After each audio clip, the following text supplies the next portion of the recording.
Can you go? I won't. That's the worst. Okay, so I want to introduce you guys to Mona and Tiffany.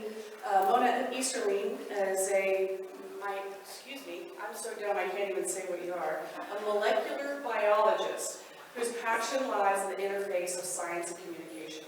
Writing and speaking are a regular part of her career and volunteer experience. A proud citizen of the Choctaw Nation, she enjoys exploring the outdoors to observe nature. And Tiffany Middleton is a California native. What's up? They graduated with her BS in psychology after her bipolar disorder diagnosis. Her passion is helping people understand their diagnosis and find their purpose. So thank you both for dedicating your afternoon to us.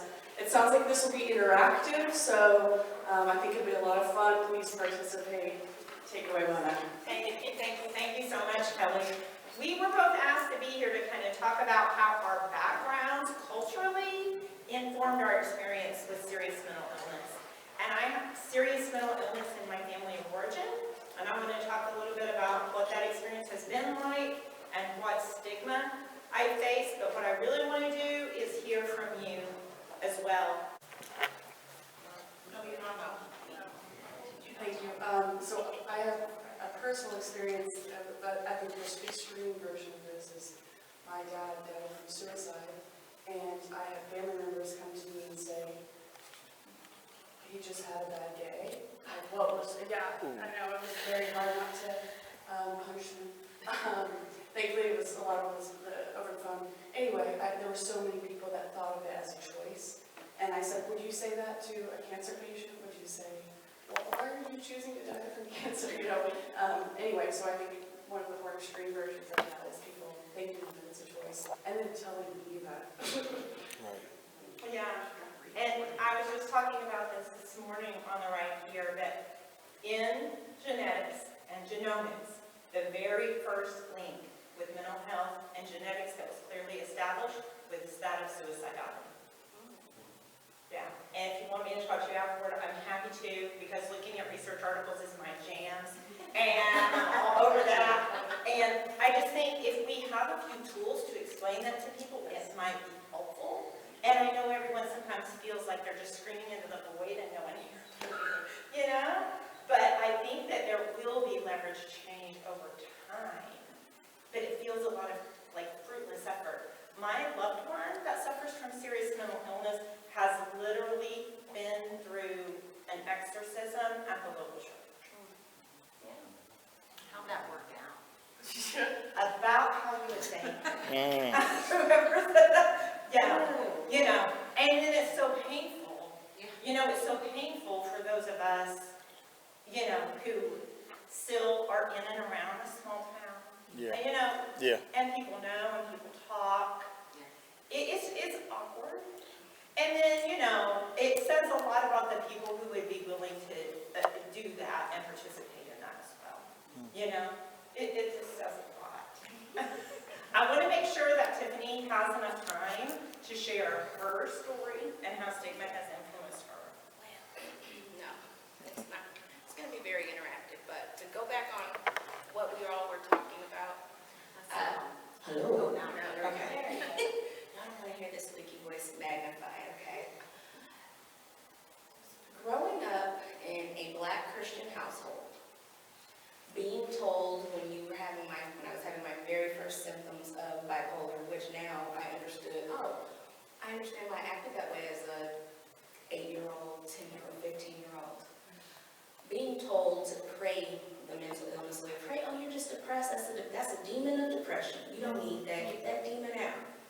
So I grew up half of my life believing that God hated me. He had a personal vendetta against me because why? After all my prayers, after all of my holy hands being laid on me, why am I still this way? Imagine saying that to an 8-year-old child, that the reason why you're this way is because God hates you. The devil has his hands on you. I was 8 years old the first time I attempted suicide. 8 years old. I felt hopeless. I felt unheard, unseen, and to be told after I'm done, like, okay, you're alive, but Lord, the devil got his hands on you.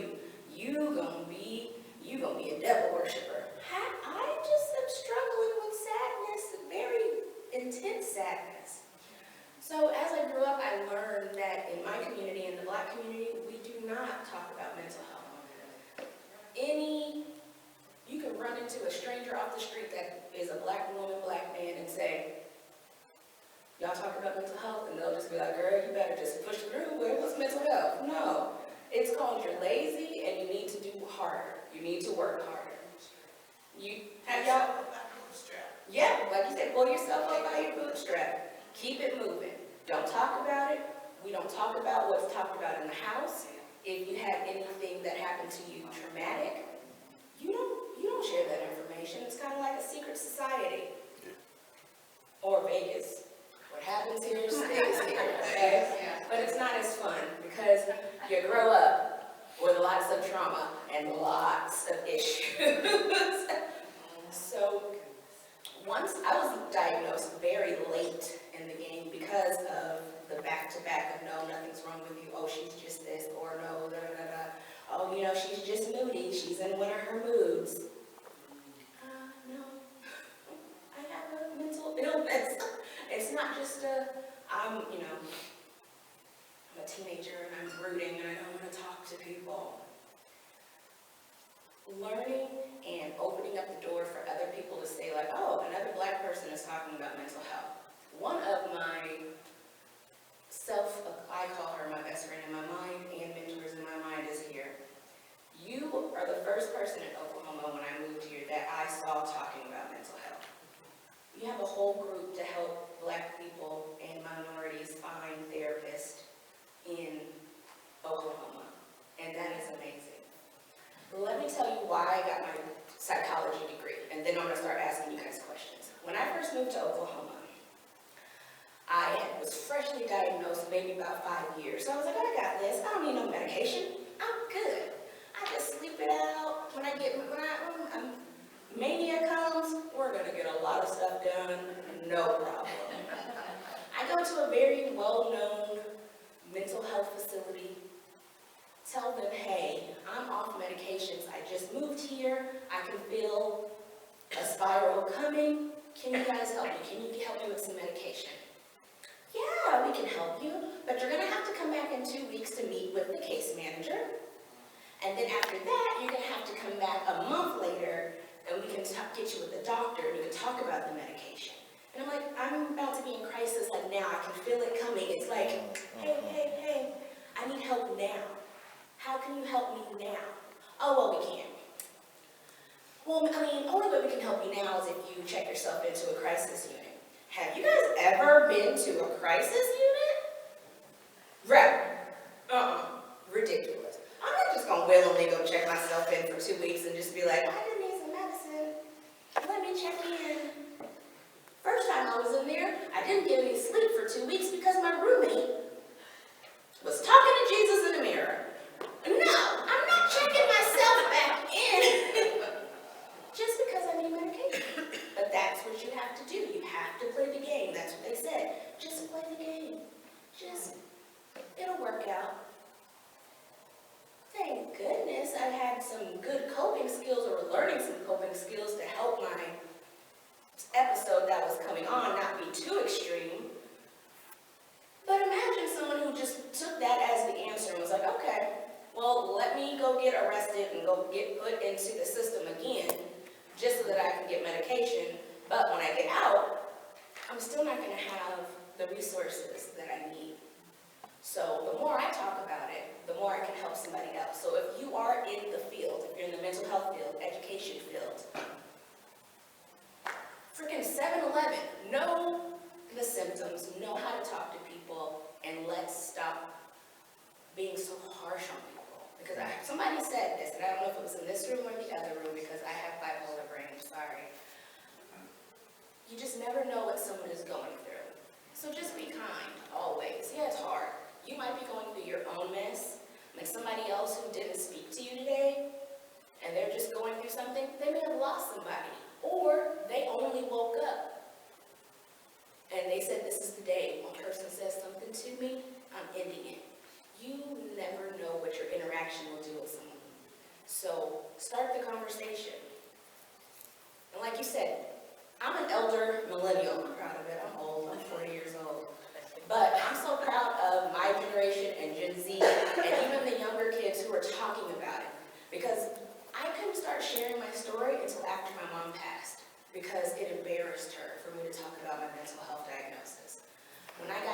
was, she said, "Oh dear God, why me? What did I do to deserve a crazy daughter?" You gave birth to me? I don't know. My father said, "Oh, I'm not talking to her. I'm not going to have somebody know I have a crazy daughter. I'm not crazy. I just live with a mental illness." And I don't say suffer, because no, we're not suffering. We're thriving with it. We're surviving with it. And we are living flourishing lives. We are getting rid of the days where people just put you in a mental institution or up in an attic or in a room and we don't talk about crazy Aunt Tiffany because she's on a spiral. No, we're talking about it loud and proud. My mental health, like you said, it's not who I am, it's my diagnosis. Yeah, I'm not bipolar, I have bipolar disorder. It may control my days. Some days I try to, it's a battle, okay? Some days she works, some days she doesn't. That's the whole thing. But by raise of hand, who here knows somebody who suffers with bipolar or has it? And if you know me, put your hands up twice. So, and if you don't know me, but you want to know me, hi friends, I'll take it all. So, a person who lives with bipolar, like, we don't know that we're about, sometimes we don't know, but sometimes we can be triggered by certain things that will start our spiral. So if you have someone in your life who suffers, or, sorry, I'm not going to use that word, who is living with bipolar disorder, talk to them about it. When I first started dating my wife, my wife now, I hid it for the longest time. And then it's like that anxious, like, when should I tell her that I have a mental illness? Because I don't want her to be like, oh my God, she's crazy. Why am I dating this crazy woman? And it happened. We had a fight. My brain wasn't like, oh, we had a fight. It went from, oh, you had a fight. She hates you. God hates you. The world hates you. Everybody hates you. You need to die now. So what did I do? Take a whole bunch of pills, ran out the house, driving recklessly on 77. If you're a police, you can't get me on that. It passed. You can't say anything. Wrote a letter. I was ready. I was like, I'm gonna leave this earth the way I came in by myself. Came back home. She was like, are you all right? Yeah, I'm okay. So you literally just tried to kill yourself? Yeah. And she hugged me and she let me cry. And that was the first time anyone in my life let me feel my feelings. And she asked me, what can I do? What do you need right now? We don't talk about this. I just need to just eat a box of donuts. I'll be fine in 3 days. Just give me some space. But that was the very first lesson that she got and I got, that we can trust each other and we can talk about it. And so we do all the time. So now she knows, or I know, if I'm feeling, I'll be like, I'm about to drop off for a week. I'm not going to talk much. It's going to make sure, like, all right, whatever. Come home the next day with all my favorite junk food. Go binge watch your TV shows, get comfortable. This is your coping skill. Here's an extra blanket out the dryer. Be happy. Whatever makes you happy right now, but please don't hurt yourself. That's all we need, is to talk about it. You don't need to look at people like, no. Just like anxiety and panic attacks are really talked about now, like they're kind of trending, they're kind of on topic. You're like, oh, I've got anxiety. Girl, you don't really know what real anxiety is. Because if you guys came in here before everything started, I was in the corner having a mini panic attack. About to pull my skin off. We're going to do the same thing for bipolar. It's going to be trendy. No, the weather's not bipolar. Mother Nature is not being manic. No, it's just her job, okay? I hate when people say that, just as a side note. But yeah, talk about mental health with anybody. Even if you don't experience symptoms, even no matter what it is, talk about it. You might meet a new favorite best friend who you can send dark humor memes to and be like, girl, same. I'm under the blanket, eating a burrito. Don't talk to me. So that's all I want everyone to know is we are not our diagnosis. We are still human beings. We just have a lot going on in here. So whenever you think you can say bad to someone with bipolar, trust me, the brain's been saying it since they went to sleep, and that's why we don't sleep at all. Bipolar insomnia is horrible. Thank So- God for trazodone. Girl, I know, right? I just got that this year, and I got the best sleep of my life. I know. And they had me on Ambien for 8 Trazodone. years. And then they said, well, we're gonna take you off of this. It's like, okay. And what are you gonna put me on? Because I can't sleep without my Ambien. So I suggested to the doctor, well, I had trazodone in the past and it worked well. Oh yeah, we can do that. And I'm like, what do you think I was gonna come here and say? You know, you better put me on Ambien or I'm gonna. Oh no, Ambien had me outside in the parking lot eating a roasted chicken on the ground. Yeah. We don't want